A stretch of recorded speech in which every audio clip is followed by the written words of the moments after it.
Welcome back to this session, last session of the webinar, of second day of the webinar. While people are still joining, we are a very good number, 153 right now. So I assume you were not too unpleased with the content of the previous session. You're still here with us, which is a great pleasure. While people are still getting in, and maybe I can ask the following speaker for the session 4 will be Julie and Wild to join us. Can you hear me? With video. Yes, hello Julie. Hello. We can hear your voice. You can also turn on your camera. I cannot do it myself, so can someone please do it for me? It's very interesting. You are conference room 2. Let me see why you can't. I think several colleagues are having the same problem.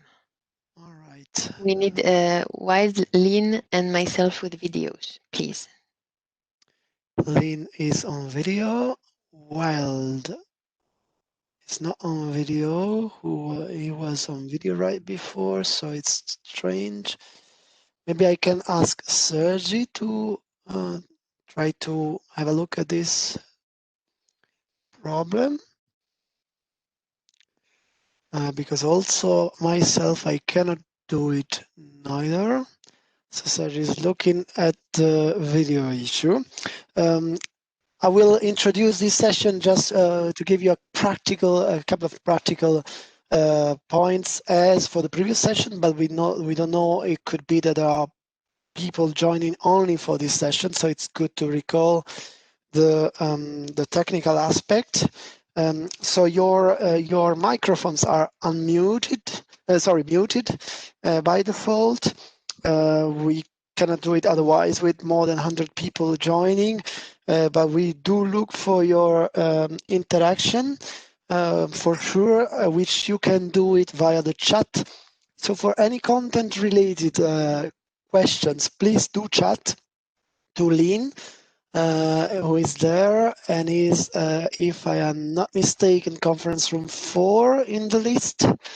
So Lynn Mansell, our project officer, so she will take your chat. She will intervene as soon as possible during the presentation, and then we will have also a final Q&A session. So please do send your content related chat to Lynn. Whereas if you do have any IT related problem, you can chat to Sergi, but who is in the list is our IT officer and is there to help you if you encounter any trouble. Maybe one thing to ease your experience, the video experience, that you can maybe you can switch on only the active speaker view.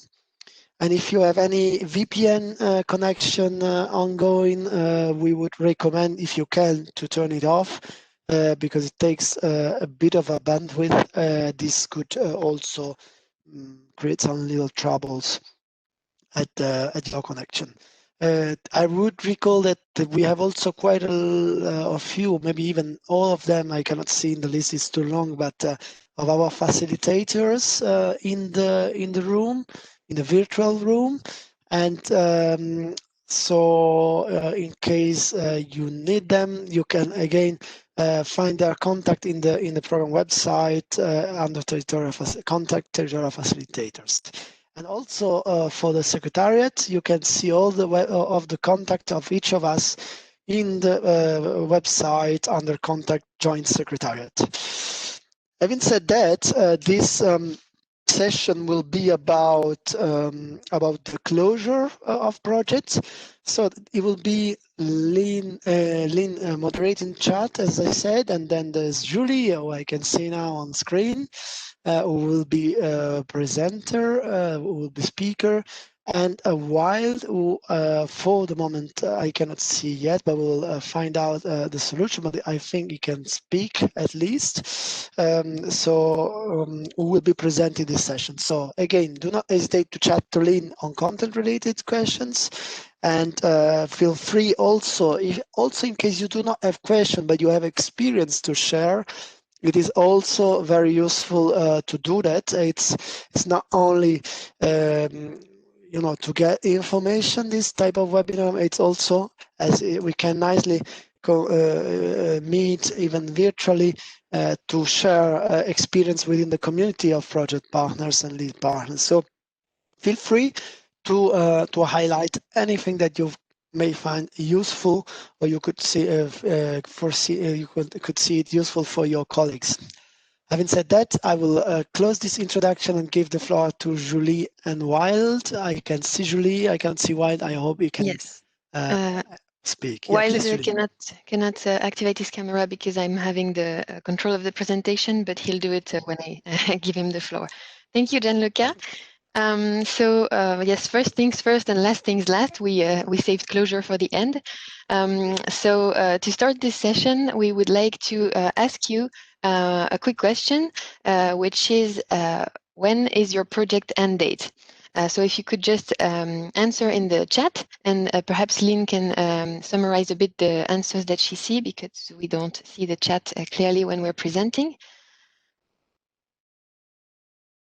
Okay, so some of you... For the moment, a lot of projects are ending in 2022. Some of them will be March 2023, but there are a few of them also that will end next year. Okay. And even at the end of this year. So some of them, I think, are in the process of closing their project already, while for others, it's still a bit further down the line. Okay, well, thank you very much. So closure is going to become a reality sooner for some of you and later for others, but we hope that all this material we're going to present today will be helpful for all of you. What we are going to present to you, the agenda of this last session. So first of all, we'll cover the fact that we consider now that there is a closure phase, which is fully integrated to our preventative monitoring. Then we'll cover the key closure items, the things to really pay attention to when you start closing your project, and then the rules to keep in mind regarding project closure. And finally, what happens after you close your project, because yes, there will still be some elements to mention. So the first part regarding the closure phase, well, this diagram may look familiar to some of you. Some of you may have seen it at the application stage, or you may even remember it from initiation stage. This is the project life cycle that we use in most of our presentations. And so, as you can see, closure is the very last part of the project life cycle, but it is a full phase that we will have to go through with you. So this phase will not be like the initiation stage. It will not be a formal phase of the project with a module on the EEP as such, but it will be an important phase of the project monitoring. So what we mean with the closure phase, we mean that if this can switch, yes. The specific monitoring of the JS will be implemented against the key closure items approximately 12 months before the end date of your project. We will kick off this closure phase, this informal closure phase, let's say, as soon as relevant. And depending on the end date of your project and our monitoring moments that are already set up with you, we'll do this on a case-by-case basis. And so most likely it will be, we will start covering the closure items during the last or the second last annual contact that we have with your project. The key closure items now.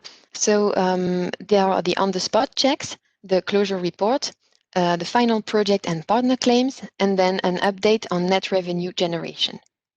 So we'll go through each of them individually.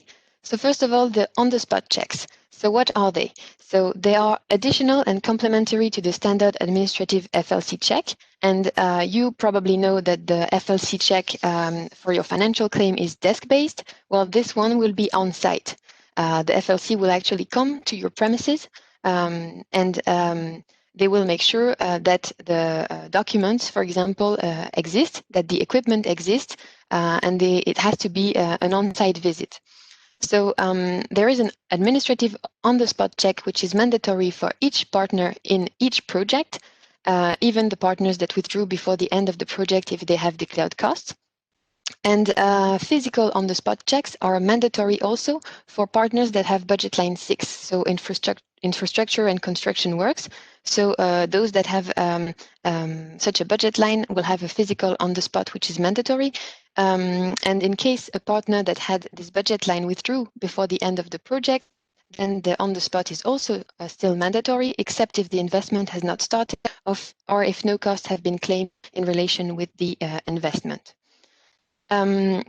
So now, why anticipate on these on-the-spot checks? Well, there are three main reasons. The first one is that if during an on-the-spot check there are some irregularities identified, so some ineligible costs that need to be corrected, well, the FLC will need to make some corrections. But if you still have some partner claims that are coming, we will be able to correct the amounts directly in your financial claims.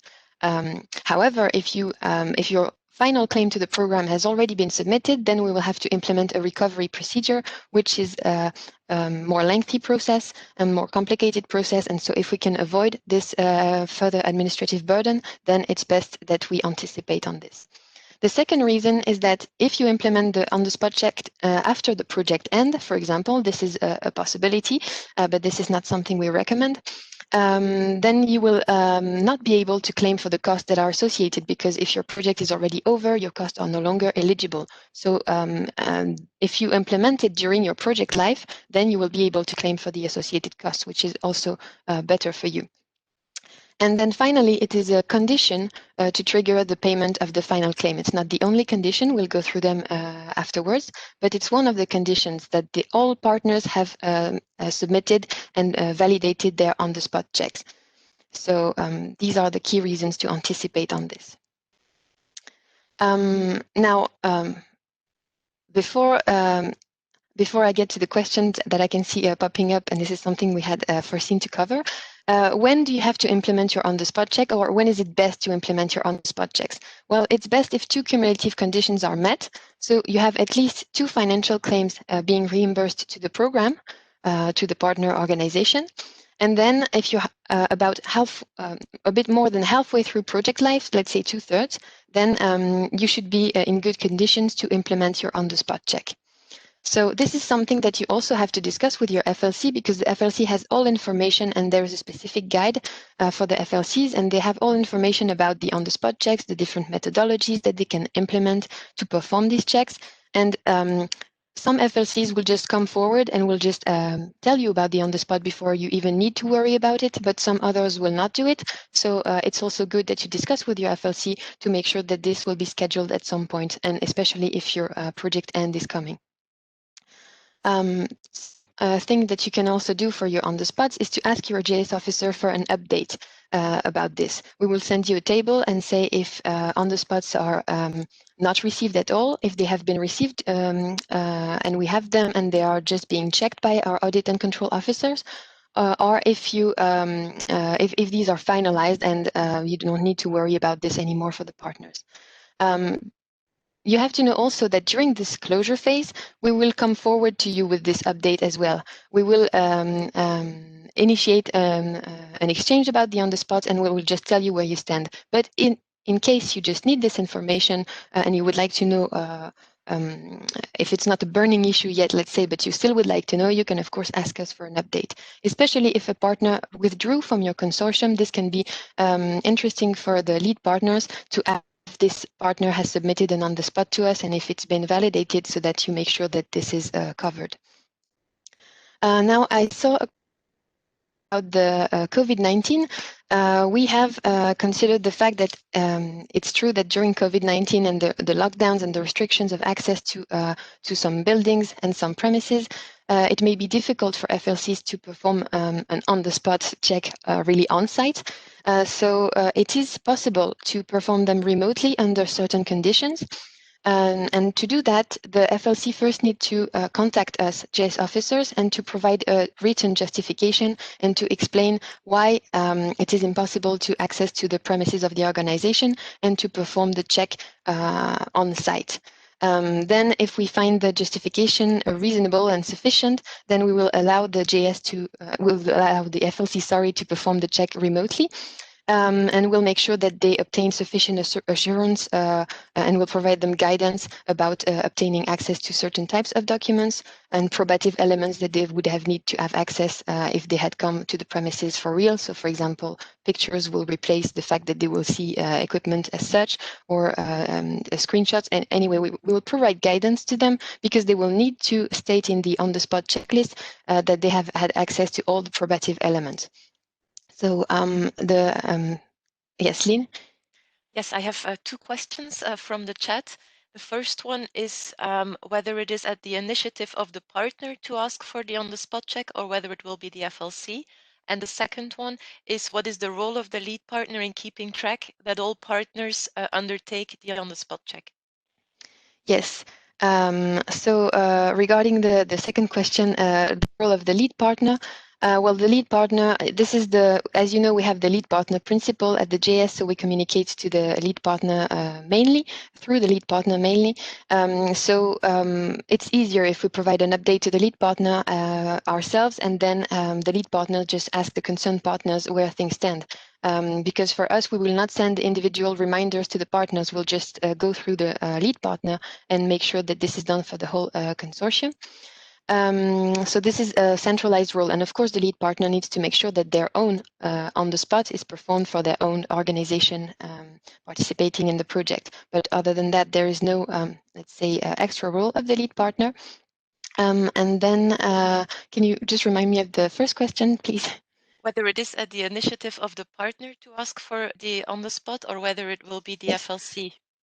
So this is part of your contract with the FLC. And so, as I said previously, some FLCs will just come to you and just say, well, we will schedule the on-the-spot at that point in time, but others may need you to come to them and to remind them of the on-the-spot needing to be implemented. And so it can really go both ways. So, of course, we would just recommend you to make sure that it's done and that it's done in time, to anticipate on this question and to discuss this with your FLC as soon as you have a chance, and not to wait for them to come to you. Okay, thank you. And then maybe one last question, whether it is still necessary to perform an on-the-spot check if your project or if you as a partner are already audited externally. Yes, well, these are different things. So if you have had an audit, this is different, and so you still need to have an on-the-spot check performed. So thank you for these questions. Thank you. That was all. Thank you. And so now we can move to, if we don't have further questions for the on-the-spot checks, the closure report, which is another key closure item. So some generalities, first of all, about the closure report. This will be your last annual progress report. It will be the closure report. So you'll understand fully what this sentence means after you have reviewed all the slides for the closure report. The closure report, unlike the APR, is not a module that you will access on your own at a given time of the year. If you remember from the session yesterday on the APR, you have access to the APR module on the 1st of November of a given year. But for the closure report, it has to be open in agreement with the JS. It's another module, and we need to agree on when to open it for you. It works more like a modification on the EEP than a standard APR. The submission of the closure report, it needs to be done maximum 6 months after the project end date. And the closure report validation is also a condition needed to make sure that we can pay the last project claim. So the project closure report needs to be fully validated by us, not just submitted and received by us, but also fully validated so that we can pay the last project claim. So one tip for you. We would like to recommend you to start working on your closure report in advance and to discuss the most appropriate timing with the JS. So this will depend also on the last submission of your last APR before the closure report, because of course, if you still have an APR that is due before you have to submit a closure report, then it's best that we work on this APR and that we fine tune, for example, the specific results with you, and that we make our final recommendations so that we make sure that the closure report integrates all these recommendations from the work that we did on the last APR. So now, why do we say that it's a standard APR, the closure report? It's because it will look exactly the same as an APR on the EEP, with one exception that I will come to just right after. And you will have to report only on the last months of project implementation. So it's not cumulative. You will just have to say what happened in the last months of the project, and then you can just refer to previous APRs for the rest. Now, regarding the last APR and the fact that your closure report will be your last APR, there will be different cases, different scenarios that will play depending on your project end date. So if your project ends during the first part of the year, let's say, so between January 1st and May 31st, well, in that case, you will have no APR to submit on January of that same year. So to cover the last year, the year before that, year N-1, let's say, you will not have to submit an APR just for that. You will just need to submit a closure report that will cover year N-1, so the 12 months before that year, and then the extra months of year end, so the year that you close actually. So it means that in this scenario, if you actually end on May 31st, you don't submit an APR in January, but you submit an APR, let's say, up to 6 months after May 31st, and this APR will cover 17 months of implementation. Now, if your project end is between the 1st of June and the 31st of December, then you will not be exempted from submitting an APR during that given year, during January of that given year to cover the year before that, year N-1. So you will still have to submit an APR in January, but then you will submit a closure report that will cover only the last months of implementation of the year that you actually end. So with an example, it's much simpler. Let's say if you end on the 30th of June, it means that you submit an APR in January still. If you end on 30th of June, let's say 2020, you have to submit an APR in January 2020 to cover 2019, but then you will just have to submit a closure report that will cover the last 6 months of implementation for the year 2020. And to submit this closure report, you have, of course, the 6 months that we mentioned. So really depending on these scenarios, and then if your project ends actually on 31st of December, then it will actually just be like submitting a very final APR, because you will submit an APR in January 2020 to cover 2019, and then you end on 31st of December 2020. So you will submit an APR in 2021 that will cover 2020, but it's just that you won't have to submit it by 31st of January. You have 6 months to do it. So it's a bit more flexible. I hope this is clear. It really depends on your project end date, this is the main thing that you need to have a look at to know in which scenario you fall. Now, it's a standard APR, but there is actually just one additional tab that we have added regarding project closure. So as you can see, you can recognize the regular tabs from the APR: project summary, work package, achievement and annexes, project finance, performance, overview. But there is the project closure tab, which is new actually. And this tab has additional questions that are specifically related to closure, and namely to the cross-border added value of the project that we'll want to have information from you about at the end of the project, to understand what the benefits to formal and observer partners have been, for example, whether these were expected benefits or not, synergies with other projects, main challenges about cooperating and working with other countries, for example. Then there's a tab about horizontal principles, which are the standard EU obligations about contributing to sustainable development, equal opportunities and non-discrimination, equal opportunities between men and women. Then there is the durability and transferability tab, the questions, in this project closure tab. This is where we will look at measures or action plans regarding ensuring durability and transferability of outputs and results. So we'll want to make sure that you have assigned responsibilities to relevant partners, for example, and that you have really a plan for durability of the project, and that the project has a legacy. Then there's the future outlook, which is any future challenges or opportunities, continuation of cross-border cooperation that you may have foreseen. So anything that may happen after the project would be very interested to know. And finally, a feedback to the program. So you will be asked to, let's say, evaluate how the program did in terms of support to you during the different phase of the project. So from the generation to the closure, and the technical assistance at large, let's say, including the support from the facilitators and from the Joint Secretariat. So another tip for you to fill in this closure tab, it's please do remember that you have foreseen some elements about this in your application form at the start. So, for example, partners benefits from joining the project. You have written some things in the partner descriptions when you applied. So please do use these information to compare and to feed the closure report. This is the same for the durability and transferability section. There is a specific section in the application form, and this is where you have announced that you will do certain things. So please just tell us if these will be applied, for example, or if you have additional measures to be implemented. This is something that we will ask if you don't do it.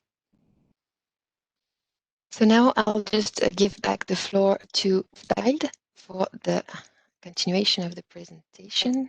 I just have one question regarding the closure report. One of the partners is asking how long it takes to validate the closure report. So from the moment the closure report is submitted to the Secretariat until the validation, how long would you estimate? Yes, well, this will really depend on the quality of the closure report and also on the time of submission, I have to admit, because the APRs, if your closure report is submitted at the same time as all project APRs, then of course on the JS desk, let's say, there is a lot of APRs to be assessed, but of course the closure reports can also come in priority because we need to close the project. But it will really depend on the quality of the report as such and the time of year that you submit it, I would say. Also, if you have taken into account all the recommendations from the previous APR, then it is likely that it will take less time for us to assess it, and it would be quicker. We don't have really a lot of experience regarding the time of assessments because we have only closed a few projects so far. But from yes, no, it really depends. For some projects, it can be very quick, and we have issues with on the spots, for example. But for others, it takes a bit longer if it comes during the holiday period, for example, or it really depends. But of course, this is something that if we know this is the only thing that's blocking you from closing, of course, we will make sure that it's assessed and validated quickly. Okay, thank you. No further questions. Thank you. And with regard to the closure report, I think when Wild we mentioned the eligibility of costs, he will just tell you something also about the date that you foresee to submit the closure report. That will be quite important. Now, Wild, you have the floor. Thank you, Julie, and not good morning. Hello, everyone. Now I can share and I can use the video and so on. Yes, so for my part, I will go more into details of the financial side of the closure phase, let's say. So regarding the financial claims, in addition to what has been already said by Julie, and in terms of key closure items, we expect the last consolidated claim, so at project level, within the 6 months after the project end date. And if you have in mind all 4 submission windows, you will easily find out that generally there are 2 available submission windows after the project end date. So if you see on the right side of the slide the example, we have, for example, a project that ends on the 31st of December, which gives 2 submission windows open, so January and +1 and April and +1. So you'll have to make this exercise to understand which are the last possible submission windows coming up after your project end date. So for those 2 submission windows, you'll have to pick those that are within the next 6 months. So when they are identified, we ask you to provide us with all financial claims dates at both levels, so partners and project.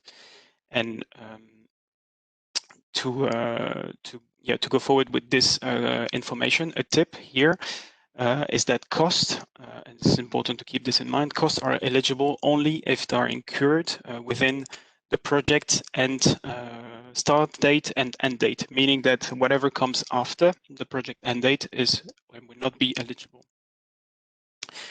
So to go again and talk about again the key closure items, we have the net revenue generation. So before the end of the project and during the closure phase at the latest, so those 12 months before the end of the project, each project partner is expected to consider the possible net revenue generation after the project's end date, and more specifically during 3 years, and on the basis of what was foreseen in the application form. I don't know if you recall, but in the B2 section of the application form,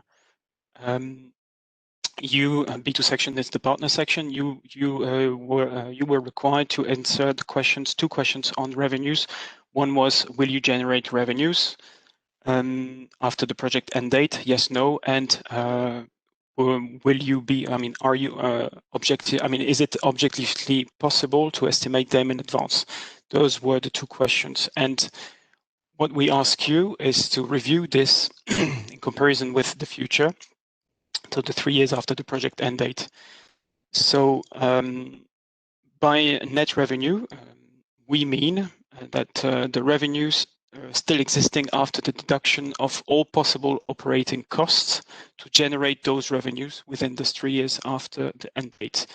So what happened is that you review the information. If it happens that you will have some net revenues possible, we'll ask you to fill in this net revenue action plan and to identify the final net revenue.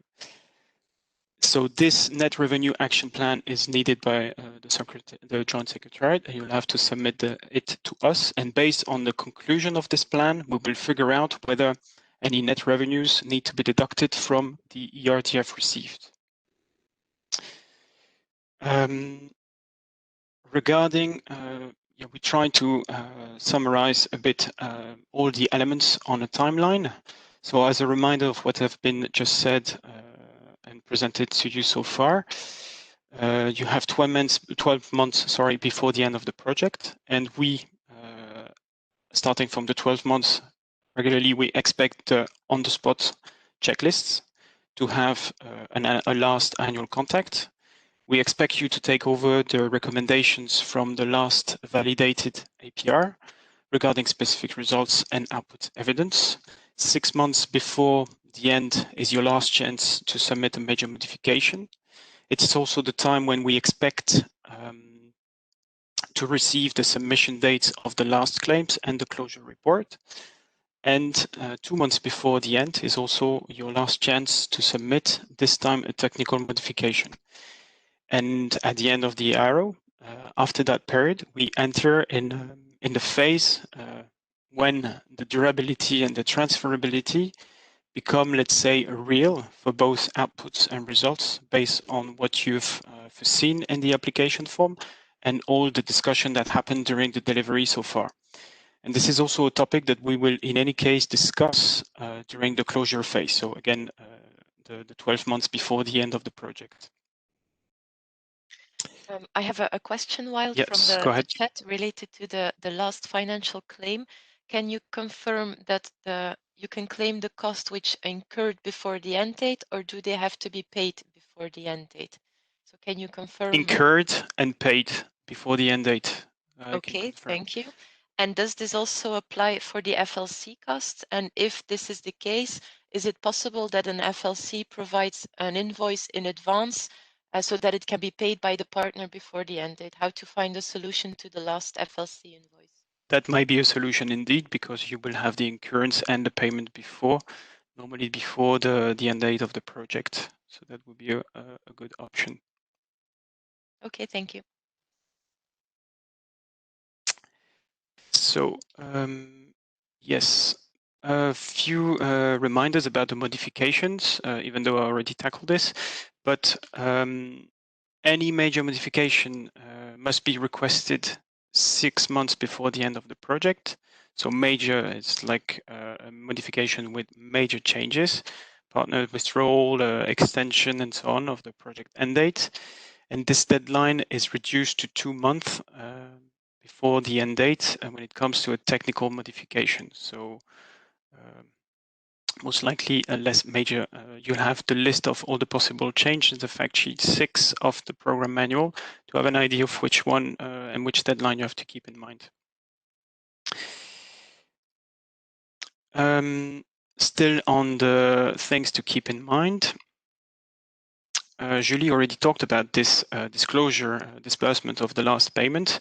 And this is possible only if the closure report has been validated, so not only submitted to the Joint Secretariat, all on-the-spot checklists have been submitted and validated by the Joint Secretariat, meaning that any irregularities and corrections have been applied and through the very last financial claims. Net revenue action plans have been treated, if applicable, obviously, meaning that in any case, all partners have got back to the Joint Secretariat to explain if they will or not generate revenues based on what was foreseen in the application form. And if the project partner organization have fallen into an audit sample, if all the audits, so in addition to any first level control, so audit in the large scale have been held, whether any findings of resulting from those audits have been applied to the financial claims. And this must be done before the end of the project. In terms of another reminder, and it makes a link with the tip I just said before, the cost eligibility period. Again, all the costs that have been incurred and paid must be within the project and start and end date, meaning that if they are not, they will not be eligible. Another thing to take into account is what we call, or I call, the investments payback, meaning that if your projects comprise in investments, you would have to repay ERDF if within the 5 years following the closure, one of the following happens, meaning cessation or relocation of the investment outside of the program area. There is a change of ownership in the investment, or there is a substantial change affecting the nature or the objective of the implementation conditions of the investments. If this happens within the 5 years after the project end date, then there is trouble. What happens after project closure, and I would say even during the project closure, is the securitization of the audit trail, making sure that all supporting documents, so invoices, contracts, and so on, are available for 4 years after the last ERDF payment. And this is extended to 10 years if you are a partner stated that is stated relevant, meaning that you have a budget or all the activities that have been framed under a stated scheme, and it starts from the granting date, so the approval of the project. We tackled this already, but the deduction of any net revenues generated 3 years after the project implementation, it has to be done before the end. So this is based again on the net revenue action plan you would have submitted to us. Recommendation would be to appoint one person in the organization, because at the closure of the project, sometimes the main contacts are leaving. So in any case, there must be at least one person that stays there to ensure any necessary follow-up on the closure, on the audit, and so on. And then it will become the time for the implementation of the action plan, for the durability of the outputs and the results in line with what was foreseen in the application form. As Julie said, there are some sections in the project description tab of your application form where you've already stated some things about durability and transferability, and we want to see this coming through, let's say, becoming real. And this is, as I said already, something we will discuss during the 12 months, but this is the time when we will see that this will happen. Yes, Wout, we have go ahead. two questions from the chat. The first one is related to staff cost that might be necessary to ensure the closure of the project. So how do we go about staff costs in the 6 months after the project end date? Yeah, unfortunately, the rules remain. Any cost incurred and paid after the project end date will not be eligible. As we said before, there is this 12-month closure phase somehow. So we would say that you should anticipate as much as possible the filling in of the closure report, for example, if the staff costs are mainly related to this. To make sure that whatever relates to the submission of the very last things related to the closure of the project are covered throughout, within the project lifetime, and then becomes eligible. So we can open the closure report, for example, if this is related to this, in advance. You can start filling it. We can already discuss about it, call. We go through the first filled in sections to see if it's fine. To find out whether we need to do like a ping pong request or not. And if everything is set and it's clear, we don't see the need for additional staff time spent after the project closure. This is something we can anticipate.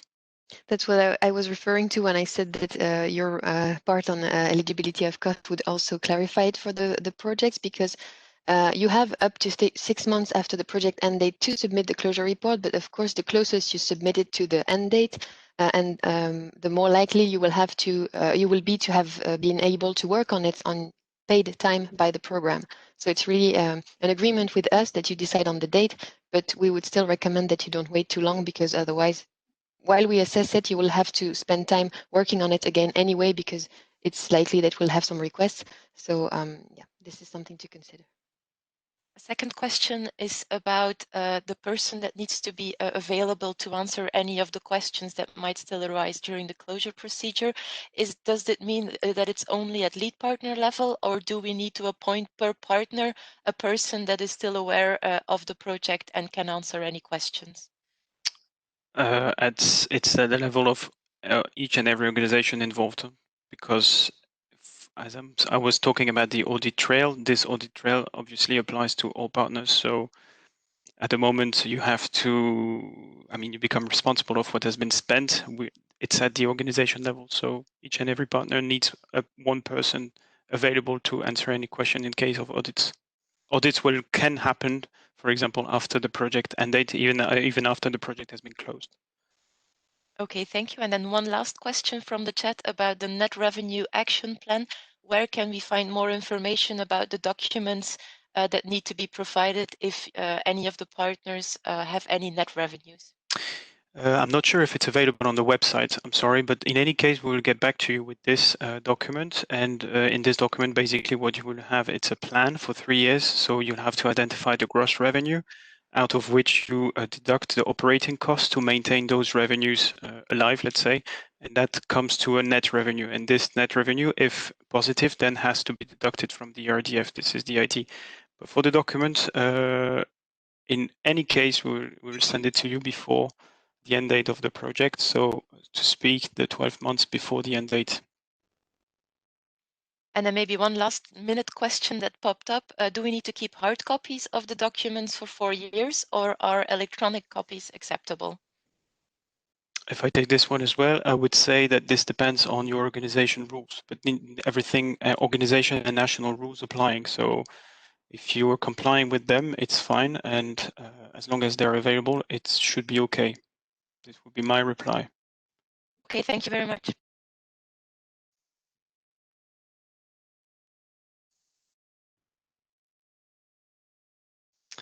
Yeah, sorry. That leads us to one of the last slide. Yeah, where to find help. Obviously, us, the JS officers, we will remain as usual, entirely at your disposal for any questions. We also have a fact sheet. Fact sheets are the documents from the program manual. The fact sheet 7 on closure, that you can find on our website for all information about the closure. But again, do not hesitate to get back to us for any questions. So just to make sure that you've understood all the things we've just said before, that you've grasped the main elements, we wanted to have a short quiz with the main elements of the presentation.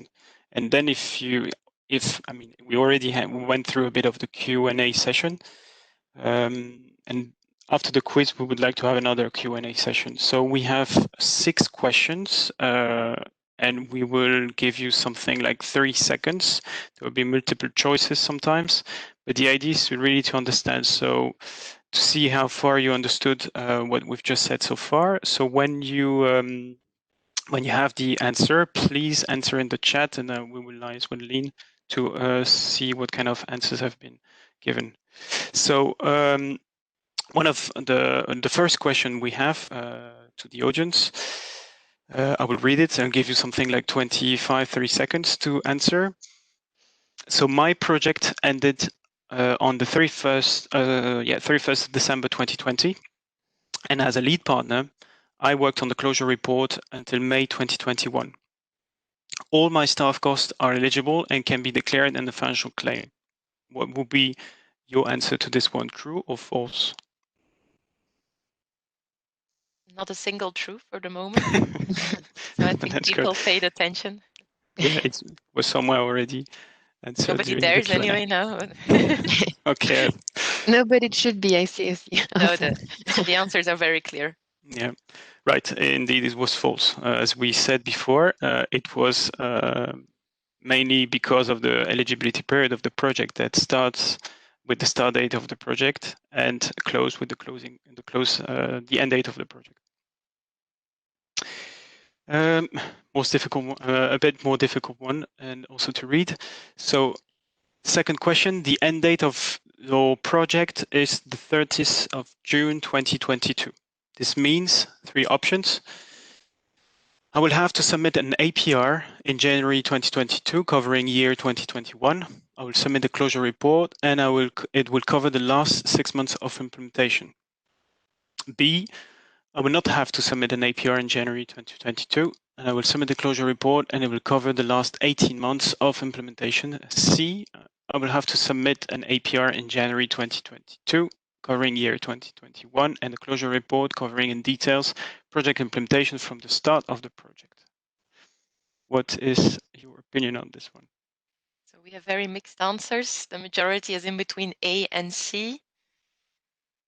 Some people thought it was B, but it's a minority. I think it's very 50-50 between A and C, looking at the chat. Yes, C. Maybe a bit more A. I think it will be up to you to clarify the right answer. Okay. So it's A. Why? If you recall what Julie presented before, there is like the months in which things are changing. It's May. So if your project ends before May, you can submit a closure report that goes up to 17 months. And if your project end date is after May, then you'll have to submit one APR, the last one that will cover the year and -1, if you like, and then a closure report that will cover the very last month after that. So an example, if you finish for this one in June, it will be one last APR to cover year 2021, and then another closure report that will cover the last 6 months of implementation. So January to June 2022. It would have been different if it would have been May. If it was the 31st of May, it would have been only single merge APR/closure covering 17 months. And I understand a bit the confusion with answer C, because answer C, we said covering whole project implementation from the start, but actually we said the closure report is not cumulative, so you will just be reporting on the last few months of project implementation. Of course, it can be between 6 and 17 months, so it varies. But there will only be some specific sections that are cumulative, for example, the specific results, because here we will expect everything that has been reached at the end of your project or the target groups. But other than that, it's not cumulative. So it was a tricky question. Yes. Sorry about that. Then the third question. Which of the following statements are correct? So the final project financial claim will be paid once the LP, the lead partner, has submitted the closure report. All partners have submitted their on-the-spot checks. Any generation of revenues has been communicated to the JS and deducted from the RDF received. All audits conclusions have been issued and any related corrections have been made. And you can pick several answers. Yeah, thanks.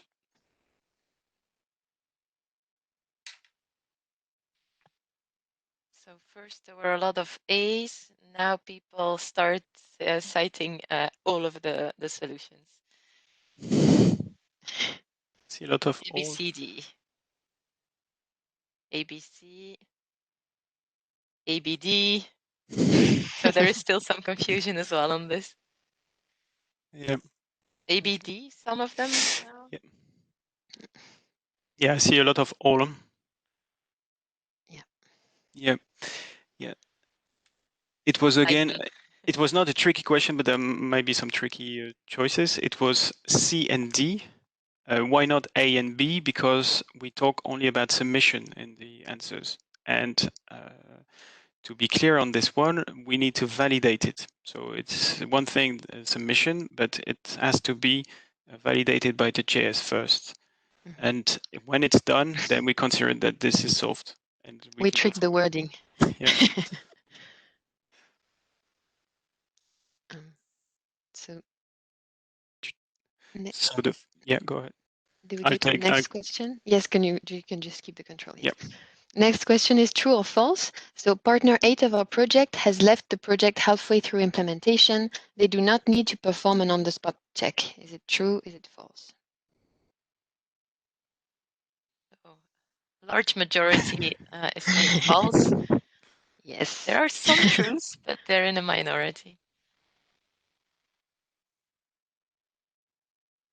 False. I think false is the winner. And so the answer is false, because actually here we said halfway through implementation because it would be likely that halfway through implementation they have submitted claims, namely because they would have been obliged to, because you have to submit one claim per year. So if they did not submit claims to the program, then they don't have to send an on-the-spot check. But if they have, then even if they withdrew, they need to provide the on-the-spot check. So the next question is, it's a big one. So our project ends on the 31st of December 2021, and today is the 1st of September 2021. I would like to ask for an extension of my project and for budget shifts beyond the flexibility rule. So first answer, I can ask for a modification that will combine both changes. Second answer, B, modifications can no longer be requested 6 months before the project end date. I missed my last chance by not asking before the end of June. Or C, it is too late to ask for the extension, but I can still ask for budget shifts beyond the flexibility rule. So we have a mix of B and C with a small majority for C. No one seems to be aiming for both. It's a good start. There are no A's at the moment, No. but it's a mix between B and C. And I would say with a small majority for C. Okay. Well, the right answer is answer C. Indeed, because an extension is a major modification, so it's 6 months before the project end date, and budget shifts beyond the flexibility rule. It's a technical modification, so you can still ask for it 2 months before the project end date. So if you think that your project may be reaching the flexibility rule, the maximum, and it could be blocking for your final claim, in September, you still have time to anticipate on this if your end date is December. So thank you for participating, and I can see that the message went through, and then if it did not, it gave us some opportunity to clarify with our trick questions. And then a very last one for you, an optimistic one, let's say. So our project ends on February 28th, 2021, and an effective vaccine against COVID-19 has been commercialized since then. So when is our last deadline to submit a consolidated claim? So answer A, August 31st, answer B, July 31st, or answer C, April 31st. The end date is February 28th, 2021.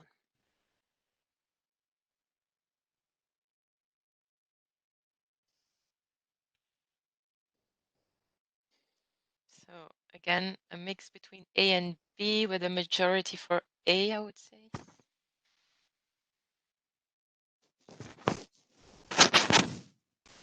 Yes, I see a lot of A's, I think, and some But B's. there are some B's as well. Yeah, no No C C's? for the moment. No. Yeah, C would actually be an option, but it's not your very final claim. You can, of course, submit in April, but it would not be your last chance.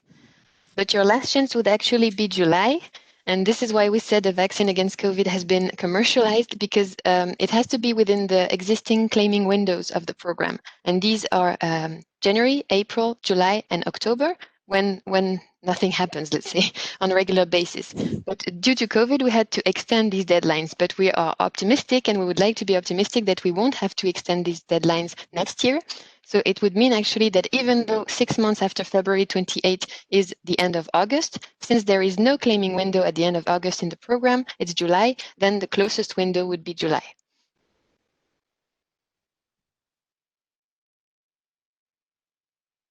So now I hope it's all clear for everybody.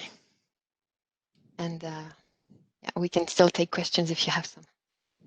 So I have two more questions for the moment. The first one is regarding the on-the-spot check. What if one of the partners stops to exist due to bankruptcy, for example? Do we still need an on-the-spot check for this partner? Yes. Yes. So the answer is yes. Yes, yes, we need for each and every organization at the moment. The organization has been involved in the project. So the As a formal process would be partner. to contact the people that were linked to the organization before it stopped to exist and to organize the on-the-spot check. And then a second question is more about the legacy of projects. How does the program collect the outputs and the results and the durability of each of the projects that have ended? Because projects are expected to have a wider impact that will also continue after they have finished. So how does the program go about to collect all of this information and to valorize?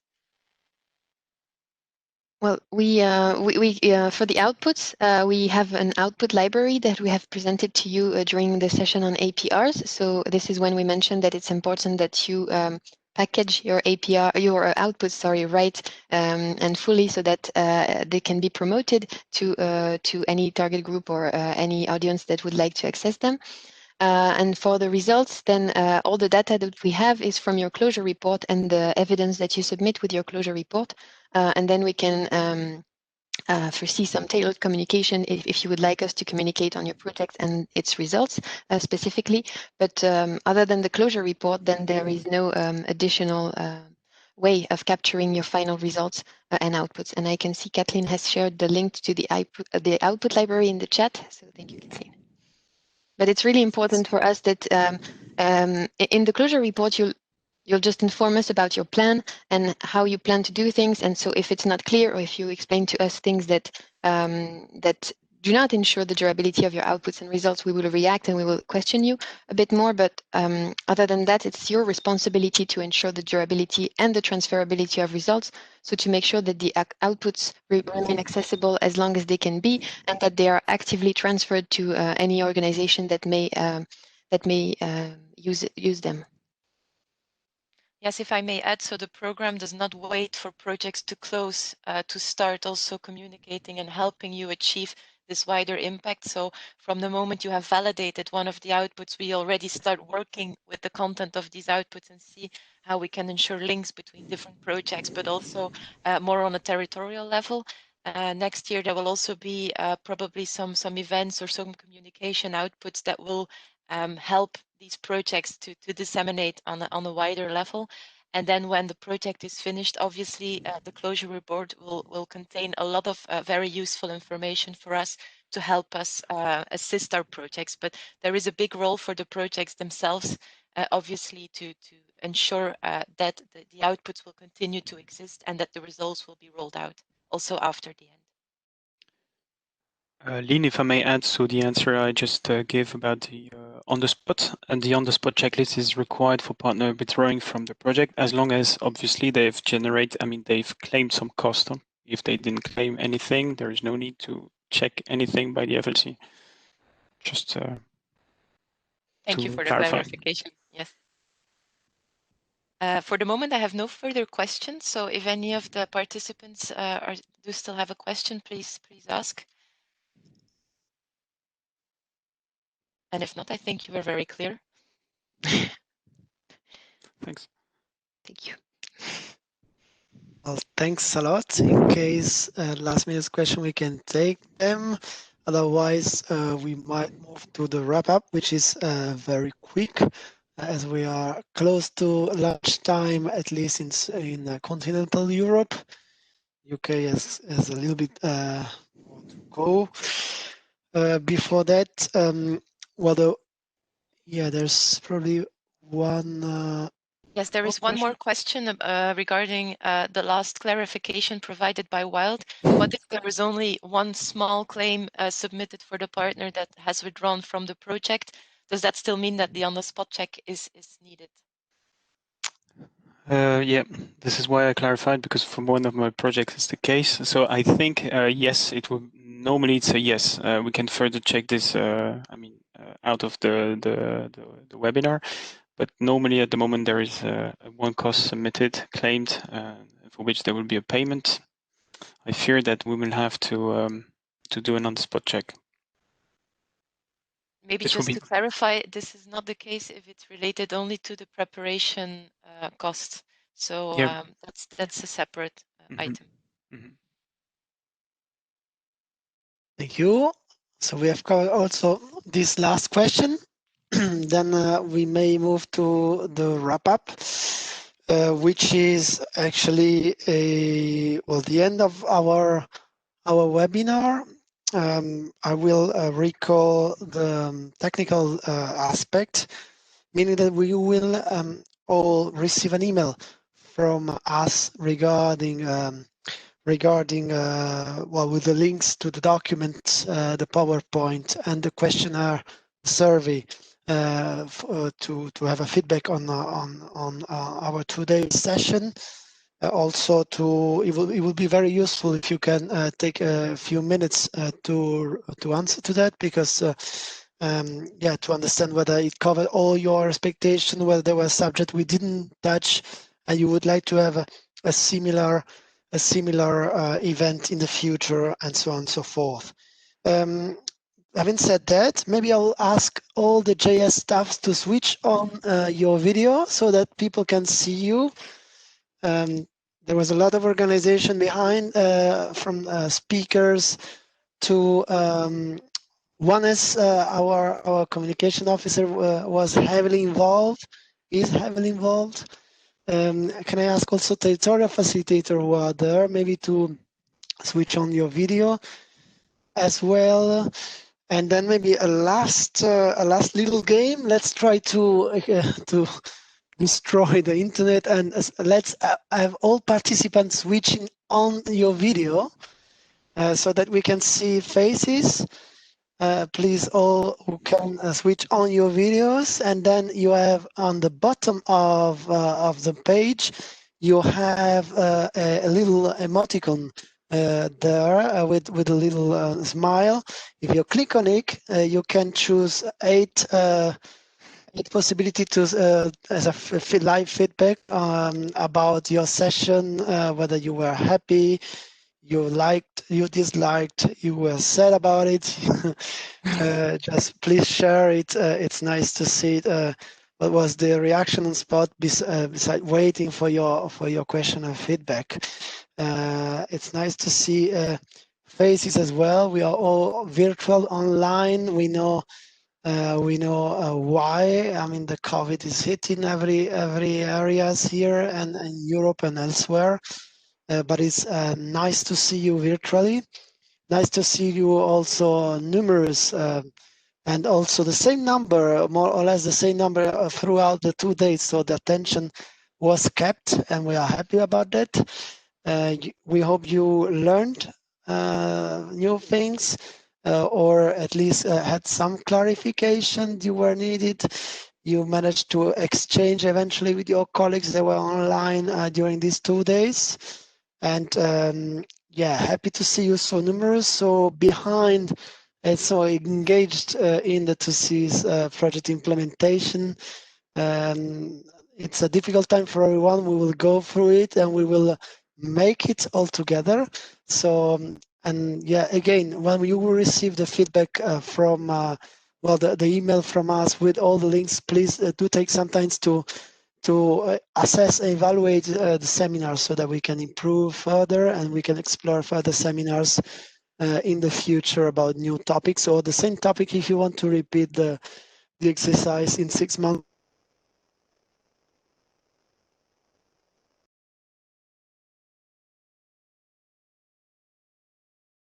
have a nice meal for the continental one and a nice coffee for the UK. Take care, stay safe, and see you soon, virtually or physically, hopefully, the sooner the better. Thank you, everyone.